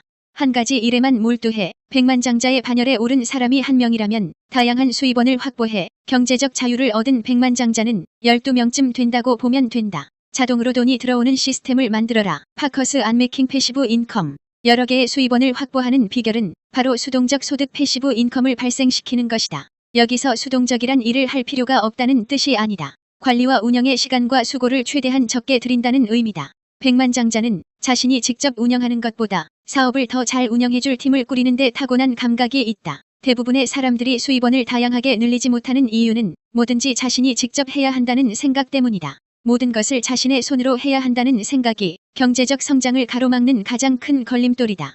그뿐 아니라 당신 외에 다른 사람이 내 일을 대신할 수 없다는 믿음은 상당히 교만한 발상이다. 백만장자는 이와 다르게 생각한다. 세상에는 재능이 넘치는 사람들로 가득하다는 걸 알고 있다. 백만장자들은 자신만큼 어쩌면 자신보다 더 잘할 수 있는 사람을 구할 수 있다고 믿는다. 보통 사람들과는 정반대의 사고방식을 갖고 있다. 먼저 팀을 꾸려라. 빌더팀. 백만장자는 절대 혼자 일하지 않는다. 그들은 다양한 사람들이 한데 잘 어우러져 일하게 만드는 특별한 능력을 갖고 있고 이 덕분에 큰 이득을 얻는다. 하지만 이런 능력은 단숨에 얻을 수 있는 것이 아니다. 서로의 차이를 수용하고 받아들이는 분위기를 만들고 각자의 능력에 맞게 업무를 안배할 줄 알아야 한다. 사람들이 상호 협력하며 일하게 하기 위해서는 서로 신뢰하는 환경을 조성해야 한다. 백만장자는 경쟁이 아니라 상호 보완할 수 있는 사람들로 팀을 꾸린다. 팀 내 경쟁의식이 높아지면 서로를 신뢰하는 분위기가 형성되기 어렵다. 누가 가장 큰 공을 세웠는지 따지고 계산하지 않을 때 상상도 못할 성과가 따라온다. 한 명의 능력치가 아무리 대단해도 서로를 믿고 최선을 다하는 팀이 함께할 때 훨씬 큰 성과를 달성할 수 있다. 팀원들끼리 신뢰를 형성하기 위해선 규칙을 정해야 한다. 팀원들이 반드시 지켜야 하는 규칙이다. 팀을 꾸리기 시작하는 단계라면 팀원들이 직접 규칙을 세우도록 하는 것이 도움이 된다. 기존 팀에 새 팀원을 들이는 상황이라면 팀 내 규칙을 따라야 한다는 것을 분명히 하고 동의하지 않는 사람은 팀에 합류시키지 않아야 한다. 규칙을 어기는 팀원에 대해서는 팀 차원에서 문제를 시정해야 한다. 규칙에 위배되는 행동을 하는 사람에게 마땅한 책임을 물어야 규칙이 효력을 발휘한다. 따르지 않아도 되는 규칙이라면 존재할 이유가 있을까? 처음 팀을 구성할 때 다른 팀원의 지적을 수용할 줄 아는 사람들로 팀을 꾸려야 한다. 잘못을 지적했을 때 화를 내거나 불쾌하게 여기는 사람은 태도를 바꾸거나 팀을 나가도록 해야 한다. 승리하는 팀에는 분노가 자리할 여유가 없다. 분노는 교만함의 표현이다. 겸손함에는 위대한 힘이 있고 겸손한 태도를 갖춘 팀은 위대한 성과를 낼 수 있다. 겸손한 사람은 배움에도 열려 있다. 백만장자는 사업을 효과적으로 운영하기 위해서라면 무엇이든 배울 준비가 되어 있다. 이들은 매출이 곧 수익이며 막대한 수입은 신뢰를 바탕으로 한 팀에서 나온다는 것을 잘 알고 있다. 자산을 더욱 빠르게 늘리는 법. 마이레컬린 유피낸셜 라이프. 나의 멘토인 니도 쿠베인이 말한 의도적 일치 인텐셔널 CONGRUNS의 개념에 대해 살펴보자. 성공적으로 다양한 수입원을 만들기 위해 반드시 알아야 할 개념이다. 의도적이란 무언가를 고의로 행하는 것으로 계획이나 심사숙고한 끝에 탄생한 결정이다. 그리고 일치란 연결성, 연관성, 동조를 의미한다. 연관된 것들이 조화롭게 운용되는 것을 뜻한다. 의도적 일치는 주로 초고소득층이 잘 활용한다. 치밀한 계획을 바탕으로 각각의 수동적 소득원이 상호 보완적인 관계를 유지하도록 만드는 것이 의도적 일치의 핵심이다. 새로운 수입원이 될 사업이나 일을 시작할 때는 오롯이 여기에만 집중해야 한다. 집중력은 강력한 힘이자 세상의 모든 백만장자가 지니고 있는 무기다. 자신의 삶의 의도적 일치를 적용하기 위해서는 두 가지에 집중해야 한다. 삶이라는 큰 그림에서 몇몇 특정한 요소에 레이저처럼 좁고 강렬하게 집중력을 발휘해야 한다. 또한 특정 인물을 밝게 비추는 스포트라이트처럼 삶을 전체적으로도 살필 줄 알아야 한다. 단 한 가지 일에만 집중하는 것은 그다지 어려운 일이 아니다. 그러나 큰 그림을 보면서 세부 구성 요소가 잘 굴러가도록 만드는 일은 집중력 높은 사람만이 할 수 있다. 수동적 소득이 발생하는 한 두 가지 수입원보다야 서로 상관없는 여러 개의 수동적 소득원을 확보하는 편이 훨씬 낫다. 또한 여러 개의 수동적 소득원을 유기적으로 연계시키는 법을 배운다면 시간이 흐를수록 수입이 눈덩이처럼 불어날 것이다. 비즈니스의 시너지 효과를 극대화하라. 디벨롭 비즈니스에서 that are congruent with each other. 어부의 이야기로 다시 돌아가 보자. 낚싯대 하나보다는 4~5개를 설치하는 편이 훨씬 많은 물고기를 잡을 수 있다는 것은 자명한 사실이다. 하지만 의도적 일치는 낚싯대를 많이 설치하는 것보다 훨씬 뛰어난 성과를 얻을 수 있다. 의도적 일치는 어망을 던지는 것과 같다. 자, 낚싯대를 여러 개를 두는 쪽과 어망을 던지는 쪽, 이 두 사람 중 누가 더 많이 물고기를 잡을 것 같은가? 의도적 일치는 당신이 몸담은 모든 비즈니스를 한데 어우러지게 하고 각 비즈니스를 상호 보완적으로 설계해 더 큰 수익을 거둘 수 있도록 해준다. 의도적 일치의 가장 중요한 원칙은 의도성이다. 의도적 일치는 우연히 발생하는 것이 아니다. 현재 수입원이 하나 있고 새로운 수입원을 확보하고 싶다면 새로운 수입원이 기존의 수입원을 보완하고 첫 번째 수입원이 새로운 수입원을 뒷받침하도록 의도적으로 설계해야만 한다. 1. 수입원들이 시너지를 내고 있는가? 2. 첫 번째 수입원을 바탕으로 두 번째, 세 번째 비즈니스를 시작할 수 있는가? 3. 상호 신뢰성을 보장하는 관계가 형성되어 있는가? 4. 첫 번째 수입원의 고객을 두 번째, 세 번째 비즈니스의 고객으로 끌어올 수 있는가? 의도적 일치는 많은 사람들에게 알려지지 않은 비교적 낯선 개념인데다 상당한 고민과 계획이 필요한 일이다. 여러 개의 비즈니스가 유기적으로 작동하도록 만드는 데는 시간이 걸린다. 하지만 시간이 흐를수록 의도적 일치를 통해 자산이 기적처럼 불어나는 경험을 하게 될 것이다. 보통 사람들은 다양한 수입원을 확보하기 위해서는 이 일, 저 일 버리고 정신없이 뛰어다녀야만 한다고 생각한다. 다시 말하지만 이렇게 생각하는 데는 모든 일을 자기가 직접 해야 한다고 믿기 때문이다. 두 가지 이상의 수입원이 있는 사람은 보통 투잡을 하는 경우가 많다. 단언컨대 두 번째 일은 첫 번째 일과 유기적으로 연결되어 있지 않을 것이다. 수동적 소득원에 집중하고 팀을 꾸리고 의도적 일치를 적용한다면 이리저리 뛰어다닐 필요가 전혀 없다. 다만 한 가지 명심할 것은 부정적인 사고방식이 새로운 일을 도전하고 실행하는 것을 가로막지 않도록 항상 경계해야 한다는 점이다. 수동적 소득, 팀, 의도적 일치 이렇게 세 겹으로 엮인 줄은 쉽게 끊어지지 않는다. 이 세 가지가 한데 엮여 탄탄한 재정적 기틀을 마련해 줄 것이다. 백만장자의 특별한 질문 Q1. 당신의 수동적 소득은 무엇인가? Q2. 다양한 수입원을 확보하기 위해 함께 일할 팀원이 있는가? Q3. 수동적 소득원을 유기적으로 연결시킬 방법을 고민해보자.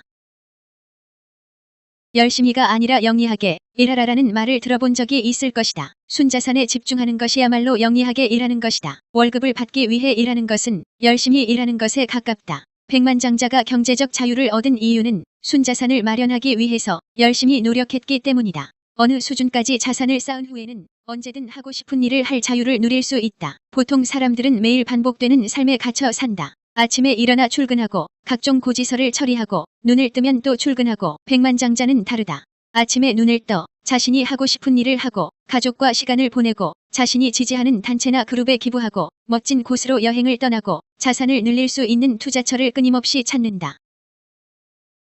백만장자에게 순자산이란 A Millionaire's Definition of Net Worth. 순자산이란 자산에서 부채를 뺀 것을 말한다. 대다수의 사람들은 자신이 소유한 경제적 가치를 자산이라고 여긴다. 하지만 백만장자가 생각하는 자산의 개념은 조금 다르다. 재정적인 측면에서는 일반 사람보다 백만장자의 사고방식을 따르는 것이 현명하다고 생각한다. 백만장자에게 자산이란 경제적 가치가 있고 그에 더해 수동적 소득을 불러오는 수입원을 의미한다. 경제적 가치를 지닌 자산이 모두 수동적 소득을 발생시키지는 않는다. 그러니 이제부터 자산이란 경제적 가치를 지니고 수동적 소득도 창출하는 것으로 이해하길 바란다. 부채란 주택담보대출금, 자동차 할부금, 신용카드 대금, 학자금 및 개인이 받은 대출 등 변제해야 할 금액을 의미한다.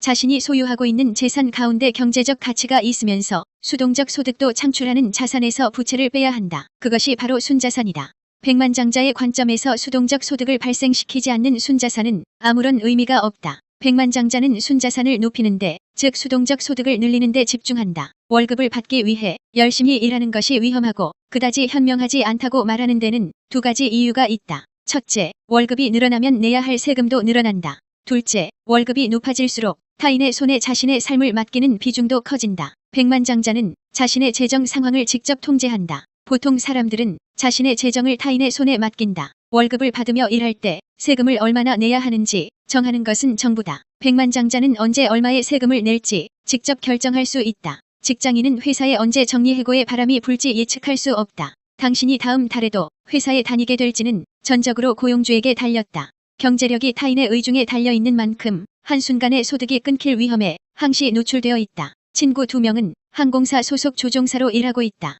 9.11 테러 사건 이후 일자리가 사라지는 위험은 간신히 피했지만 하룻밤 새 월급의 30%가 삭감되었다. 당장 내일 소득의 30%가 줄어든다면 어떤 상황이 벌어질 것 같은가? 백만장자는 다음 달에도 내년에도 꾸준한 수입이 들어올 것임을 확실하게 알고 있다. 순자산을 늘리는 세 가지 열쇠. 3 keys for increasing your net worth. 월급을 받는 삶이 나쁘다거나 잘못되었다는 게 아니다. 다만 힘든 노동과 불확실한 미래에 대해 지적하는 것이다.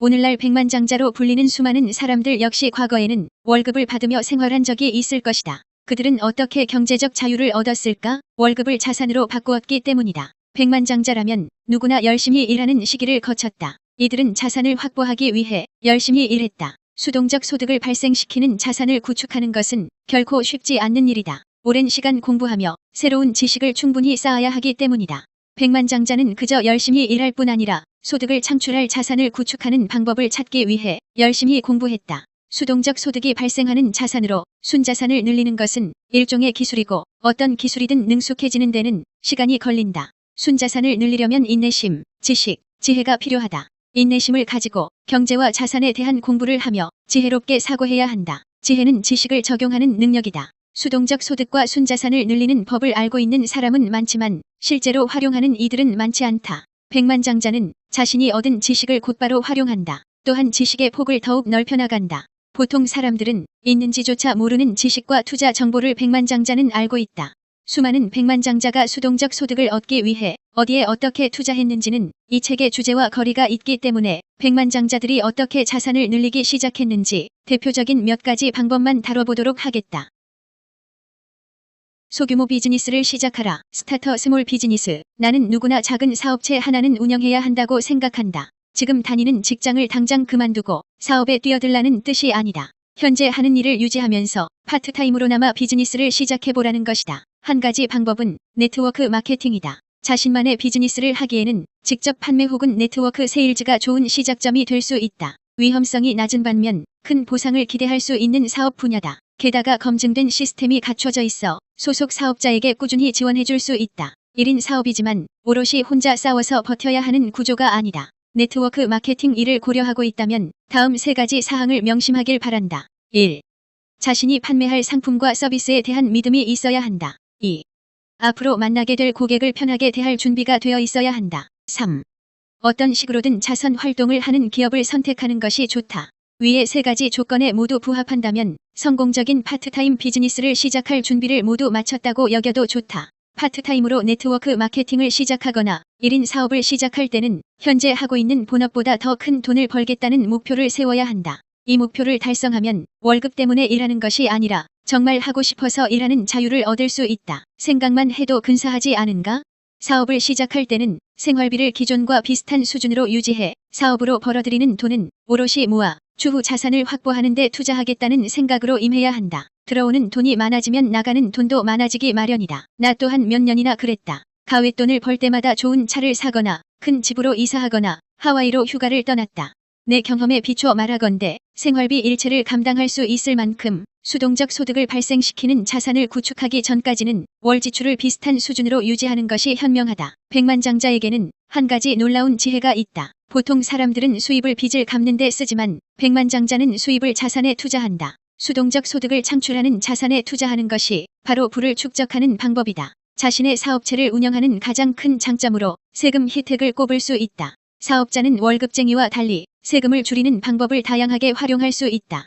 나는 세무사도 조세 전략가도 아니라 상세한 조언을 할 입장은 아니지만 사업주로서 마땅히 누릴 수 있는 세금 혜택이 무엇인지 꼼꼼하게 확인하고 배워야 한다. 자기 사업을 하면 세금을 내기 전에 자신이 번 돈을 지출할 수 있다. 월급을 받을 때는 세금을 공제한 후 얼마 남지 않은 돈 안에서 지출해야 한다. 백만장자는 돈을 벌고 필요한 지출을 한 후 세금을 낸다. 세금을 줄이고 싶은가? 그렇다면 소규모 사업을 시작하라. 사업체를 통해 세금 감면을 노릴 수 있을 뿐 아니라 잘 운용한다면 시간을 그다지 쏟지 않아도 되는 하나의 자산으로 키울 수 있다. 백만장자에게 자산이란 경제적 가치뿐만 아니라 수동적 소득을 발생시킨다는 조건도 충족해야 한다는 것을 다시 한번 명심하길 바란다. 또한 수동적이란 당신이 아무것도 하지 않아도 된다는 뜻이 아니라 아주 약간의 관리만으로도 소득이 발생한다는 개념이라는 것도 반드시 기억하길 바란다. 안정적인 투자라는 환상에서 벗어나라. 데어 이스노 서치 신게스 A 리스크 프리 인베스트먼트. 개인적인 경험으로는 부동산이야말로 가장 안전하고 좋은 투자처다. 거의 모든 백만장자가 부동산으로 수동적 소득을 벌고 있다. 서점에만 가도 부동산 투자에 대한 책이 가득하니 이 책에서는 자세히 언급하지 않을 생각이다. 다양한 책을 읽으며 부동산에 관해 충분한 지식을 갖춘 후 뛰어들기를 조언한다. 단언컨대 나의 경우 부동산 투자를 시작한 후부터 재정 상황이 눈에 띄게 달라졌다. 그렇다면 주식 투자는 어떨까? 대다수의 백만장자가 주식에 투자한다. 대다수라고 굳이 덧붙인 이유는 몇몇은 부동산에만 국한해 투자하는 것으로 알고 있기 때문이다. 이와 대조적으로 주식에만 투자하는 사람들도 있다. 주식은 수동적 소득을 얻는 훌륭한 창구가 될 수 있다. 물론 충분한 지식이 없다면 주식 역시 상당히 위험하다. 1인 기업, 부동산, 주식 모두 나름의 위험이 있다. 그러나 관련 지식이 늘어날수록 위험 또한 크게 낮아진다. 다시 한번 강조하지만 위험이 곧 기회이고 지식은 당신의 앞날을 밝혀줄 빛이다. 보통 사람들에게 재정적 안정이란 저축을 의미한다. 하지만 백만장자의 생각은 다르다. 백만장자는 돈을 저축하지 않는다. 다만 꾸준히 황금알을 낳는 거위를 여러 마리 갖고 있을 뿐이다. 백만장자에게는 순자산이 황금알을 낳는 거위이며 순자산에서 발생한 수동적 소득이 바로 황금알이다. 돈을 모아두어야 한다고 생각하는 사람들의 문제는 급할 때마다 모아둔 돈을 허물어 쓴다는 것이다. 백만장자는 황금알을 낳는 거위가 건강한지 항상 살핀다. 대부분의 사람들은 순자산을 살필 생각조차 하지 않는다. 수동적 소득을 내는 자산을 통해 순자산을 늘리려 노력한다면 완벽한 경제적 자유를 누릴 순간이 찾아올 것이다. 백만장자의 특별한 질문 Q1. 현재 당신의 자산 중 수동적 소득을 발생시키는 순자산은 얼마나 되는가? Q2. 소규모 비즈니스, 부동산, 주식 중에서 공부해봤거나 도전해봤던 것이 있는가? 그 과정과 결과를 적어보자. Q3. 수동적 소득을 늘리기 위해 어떤 공부를 하면 좋을지 고민해보자. 백만장자와 보통 사람의 첫 번째 차이는 언뜻 보면 그리 중요하지 않아 보인다. 하지만 사실 굉장히 중요한 차이다. 스스로 잠재력을 일깨우는 질문을 하기 시작할 때 당신의 삶은 새로운 의미를 얻고 반드시 성공하게 되어 있다. 이는 널리 알려진 진리이자 성경 속문구인 구하라 그리하면 얻을 것이다라는 말과 일맥상통한다. 당신이 구한다면 반드시 답을 찾게 될 터이니 자기 자신에게 끊임없이 물어야 한다. 큰 뜻을 지닌 질문일수록 좋다. 명심할 것은 자신의 현재 상황을 뛰어넘는 질문을 해야 한다는 것이다. 성공을 위해 필요한 해답은 당신이 스스로에게 하는 질문 속에서 찾을 수 있다. 질문에는 답을 정하는 힘이 있다. 엠파우어링 퀘스천즈. 올해 수입을 2배로 높이는 방법은 무엇일까? 이번 달 고정 지출을 감당하려면 어떻게 해야 할까?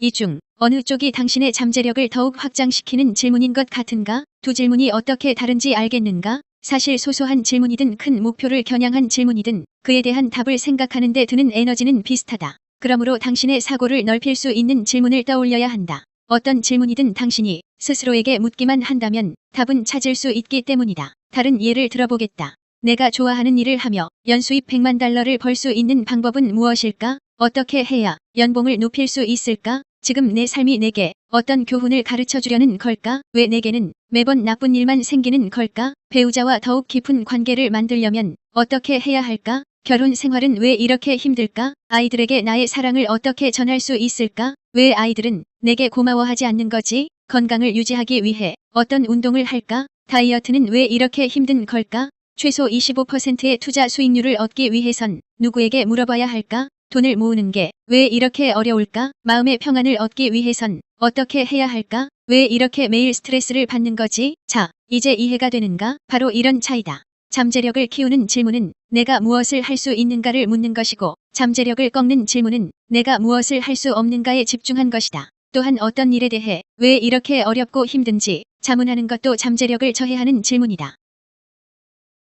질문은 감정마저 조절한다. 퀘스천스 컨트롤 더 웨이아웃 필. 잠재력을 끌어올리는 질문은 우리의 기분을 좋게 하지만 잠재력을 떨어뜨리는 질문은 우리의 기분을 상하게 한다. 따라서 잠재력을 높이는 질문을 통해 감정을 통제하는 것이 가능하다. 백만장자는 자신의 감정을 통제하는 데 뛰어나다. 습관적으로 자신의 잠재력을 개발시키는 질문을 하며 감정 조절법을 터득한 덕분이다. 자신의 잠재력을 깨우고 성장하는 방향으로 질문을 전환하는 습관을 들이면 내적으로 더욱 강하고 평온해질 수 있다. 이런 질문은 당신이 능력을 최대한으로 발휘하도록 돕는다. 자신의 잠재력을 충분히 펼치지 못하고 있다고 느낀다면 아마도 스스로에게 잘못된 질문을 던지고 있기 때문일 것이다. 별것 아닌 것 같지만 어떤 질문을 하느냐가 큰 차이를 불러온다. 백만장자는 자신을 부자로 만드는 질문을 하고 보통 사람은 삶을 빈곤하게 만드는 질문을 한다. 생각하는 법을 훈련하라. 컨디셔닝 요 마인드. 대부분의 사람들은 자신이 자주 떠올리는 질문에 대해 무지하거나 전혀 의식하지 않는다. 내가 사람들과 대화를 나눌 때마다 느끼는 점이다. 내가 어떤 질문을 하느냐에 따라 대화의 방향이 달라지고 내가 이끄는 대로 상대방이 하는 생각의 흐름이 전환되는 것을 경험할 때마다 놀라곤 한다. 예전에는 잡다한 이야기나 낱말을 하기 좋아하는 사람들과 어울리기를 끔찍하게 싫어했다. 하지만 질문의 힘에 대해 깨달은 후 더는 이들과 대화하는 것이 전처럼 싫지 않았다. 이제는 몇 가지 질문만으로도 상대방에게서 좀 더 긍정적인 이야기를 끌어낼 수 있다는 것을 깨달았기 때문이다. 백만장자는 자기 자신에게 묻는 질문을 의도적으로 수정한다. 이를 통해 자신의 생각을 통제한다. 더 큰 성공을 성취하도록 자신의 사고방식을 끊임없이 훈련하는 것이다. 보통 사람들의 문제는 스스로 생각하지 않는다는 데 있다. 본인은 그렇지 않다고 하겠지만 사실 이들의 생각을 통제하는 것은 자신이 아니라 타인이다. 9번째 연금술에서 이야기한 백만장자는 아이디어를 이야기하고 보통 사람은 남에 대해 말하기를 좋아한다에서도 드러나는 사실이다. 사람들이 잡다한 주제나 남에 대해서 말하는 것이 바로 타인의 말과 행동에만 반응하고 있다는 방증이다. 반면 백만장자는 반응적이지 않고 창의적이다. 잠재력을 향상시키는 질문을 통해 이들은 자신의 의식을 통제한다.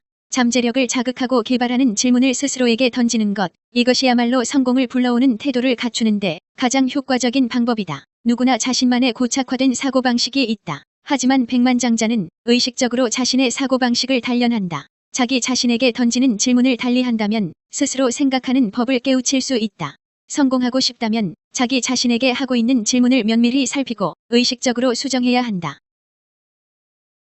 잠재력을 키우는 9가지 질문. 나인 엠파웨링 퀘스천즈. 진정한 성공과 행복을 쟁취하기 위해서 반드시 거쳐야 하는 9가지 질문이 있다. 이 질문을 통해 어떤 사람이 되고 싶은지, 무엇을 하고 싶은지, 무엇을 얻고 싶은지를 깨달을 수 있다. 각각의 질문에 충분한 시간을 들여 진실되게 답을 작성해보길 바란다. 어느덧 성공으로 향하는 길에 오른 자신을 발견할 수 있을 것이다. 1. 나는 어떤 사람이 되고 싶은가? 2. 그 이유는 무엇인가? 3. 내가 바라는 나의 모습을 어떻게 이룰 것인가? 4. 나는 무엇을 하고 싶은가? 5. 그 이유는 무엇인가? 6. 그 일을 하기 위해서는 어떻게 해야 하는가? 7. 나는 무엇을 얻고 싶은가? 8. 그 이유는 무엇인가? 9. 그것을 얻기 위해선 어떻게 해야 하는가? 9가지 질문에 명확하게 답해야 한다. 명확함이란 구체적인 것을 의미한다. 답이 구체적일수록 좋다. 명확함에는 강력한 힘이 있다. 백만장자는 자신이 무엇을 원하는지 정확하게 알고 있다. 거기에 자신이 왜 그것을 원하는지도 알고 있다. 무엇을 왜 원하는지 깨달았기 때문에 그것을 얻는 방법도 찾을 수 있다. 보통 사람들이 백만장자가 되지 못하는 이유는 가슴 떨리는 무엇도 잠재력을 발휘할 만한 이유도 갖고 있지 않기 때문이다. 어떤 사람이 되고 싶은가? 무엇을 하고 싶은가? 무엇을 얻고 싶은가? 이 세 질문 다음에 오는 이유를 묻는 질문에 답하는 과정에서 자신이 꿈꾸는 모습이 아니라 타인이 바라는 사람이 되고 싶어 했다는 것을 깨달을 수도 있다. 혹은 자신이 원하지 않지만 타인의 바람에 따라 어떤 일을 하거나 타인의 의견을 듣고 무언가를 얻고 싶어 한다는 것을 깨달을 수도 있다. 자신이 정한 목표나 기준이 아니라 타인의 기대에 맞춘 삶은 당신을 올가맨다. 지금이라도 자신이 진정으로 어떤 사람이 되고 싶은지, 어떤 일을 하고 싶고 무엇을 성취하고 싶은지 진지하게 고민하고 깨달아야 한다. 9가지 질문의 순서를 지금처럼 어떤 사람이 되고 싶고 무엇을 하고 싶고 무엇을 얻고 싶은지의 순으로 지켜야 한다. 현재의 당신이 아니라 당신이 되고 싶은 사람의 관점에서 어떤 일을 하고 싶고 무엇을 얻고 싶은지 생각하고 결정해야 한다. 이를 역순으로 생각하는 사람들이 많다. 이들은 자신이 무엇을 가졌느냐에 따라 자신이 하는 일이 달라진다고 믿는다. 그리고 자신이 무슨 일을 하느냐에 따라 어떤 사람이 될 수 있는지 정해진다고 생각한다. 이런 식으로 삶에 접근하면 큰 혼란이 찾아온다. 내가 무엇을 가졌느냐가 아니라 내가 어떤 사람인지에 따라 내가 하는 일과 소유하게 될 것들이 달라진다. 우리는 내 삶의 의미는 무엇인가? 보다 내 삶을 더욱 의미 있게 만드는 것은 무엇인가? 라고 물어야 한다. 후자가 잠재력을 폭발시키는 질문이다. 내 삶을 더욱 의미 있게 만드는 것이 무엇인지 깨달을 때 삶의 의미 또한 찾을 수 있다. 성공이란 우리의 목적지이자 여정이기도 하다. 그러므로 우리는 인생의 의미를 목표의 달성 여부가 아닌 성공적으로 사는 것에서 찾아야 한다. 어떤 사람이 되어가고 있느냐는 질문은 내면의 잠재력을 깨우는데 가장 효과적인 질문이다. 수천 년 동안 인간은 나는 누구인가? 라는 질문에 끊임없이 고뇌하고 매달렸다. 이제는 나는 어떤 사람이 되어가고 있는가? 라는 질문을 스스로에게 하고 답을 해봐야 할 때다. 이 질문에 대한 답이 마음에 들지 않거나 만족스럽지 않다면 나는 어떤 사람이 되고 싶은가? 라는 질문에 답해보자. 다시 한번 강조하지만 어떤 질문을 하느냐가 엄청난 차이를 불러온다. 자신이 꿈꾸는 이상에 가까워지기 위해서는 수단과 방법을 가리지 않고 노력해야 한다. 백만장자는 통장 잔고만으로 만들어지지 않는다. 백만장자가 된다는 것은 경제적으로나 정서적으로 새로운 사람이 되어 자신이 하고 싶은 일에 에너지를 쏟으며 그 결과 원하는 목표를 성취하는 과정이다. 백만장자의 특별한 질문 Q1. 스스로에게 자주 하는 질문을 적어보고 이를 잠재력을 깨우는 질문으로 바꾸어보자. Q2. 당신의 삶을 더욱 의미 있게 만드는 것은 무엇인가? Q3. 당신은 어떤 사람이 되어가고 있는가? 맺은 말, 마지막 페이지에 도착한 당신에게 경제적으로 자유로운 삶을 향해 무사히 한 발 내디딘 것을 축하한다. 하지만 지금부터가 중요하다. 다음 3가지를 꼭 실천하길 바란다. 첫째, 이 책을 반복해서 읽어라. 전 세계 1% 백만장자의 10가지 연금술을 완벽히 체득할 때까지 몇 번이고 반복해 읽기를 추천한다. 반복은 사고를 전환하는데 가장 효과적인 방법이다. 매일 아무런 의심 없이 무의식적으로 해왔던 익숙함을 버리고 다르게 생각할 때 행동이 달라지고 이전에는 경험하지 못한 다른 성과를 얻을 수 있다. 둘째, 당신만의 커뮤니티를 만들어라. 이 책을 주변 사람들과 공유하고 이 책에 소개된 법칙에 대해 함께 논의하고 서로의 경험과 생각에서 배울 점을 찾아라. 머릿말에서 밝혔듯 인간이라면 누구나 살아가면서 발견한 좋은 결과를 이끌어내는 비법을 공유해야 할 책임이 있다고 생각한다. 내가 배운 부의 법칙과 생각을 이 책을 통해 많은 이들과 나누었듯이 당신도 그렇게 하길 바란다. 서로 격려하고 함께 나눌 때 더 빨리 더 큰 결과를 얻을 수 있다. 셋째, 배움을 확장하라. 성공과 행복을 얻기 위해 태도를 꾸준히 개발하는 데에는 혼자만의 노력보다 자신보다 더 나은 사람의 조언을 받아들이고 그가 걸어간 길을 함께 걸어가는 게 가장 빠른 길이다. 도움이 될 만한 전문가를 찾아 강연을 듣거나 유튜브를 이용하라. 워크숍이나 세미나를 통해서 더욱 깊이 있는 정보도 얻을 수 있다.